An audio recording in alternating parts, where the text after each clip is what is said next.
Hello বন্ধুরা, শুভ দুপুরে শুভেচ্ছা রইল সবার জন্য। সবাই কেমন আছো? আশা করি এই ঠান্ডা ঠান্ডা ওয়েদারে সবাই ভালো আছো। যা গরম দিয়েছিল, কালকে এত বৃষ্টি হয়েছে, আজকে আবার দেখো না বৃষ্টি শুরু হয়েছে। তো কি বলবো, আজকেও আমি কাঠেই রান্না করেছি। দেখো এখানে আলু পটল চিংড়ি মাছ দিয়ে করেছি। এখন ঘাটতে পারছি না, চিংড়ি মাছগুলো দেখা যাচ্ছে না, কিছু মনে করো না, দাঁড়াও দেখি।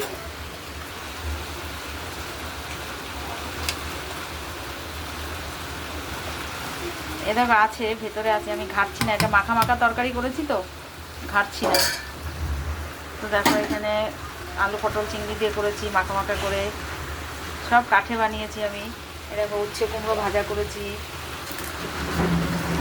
আর এখানে তো ভাত কি দেখাবো, আমার মেয়ের আর আমার নাতির হয়ে গেছে খাওয়া। এই দেখো এখানে আমার নাতির জন্য ডালও করেছি। আর একটা জিনিস দেখাচ্ছি, এই দেখো আমি ডিম আলু সিদ্ধ করে রেখেছি, করতে পারিনি বন্ধুরা, অনেক দেরি হয়ে গেছে, তার মধ্যে বৃষ্টির ওয়েদার, মেঘও করেছিল, এই জন্য করতে পারিনি। তো আমার ভিডিওটা যদি ভালো লাগে একটু লাইক কমেন্ট করবে।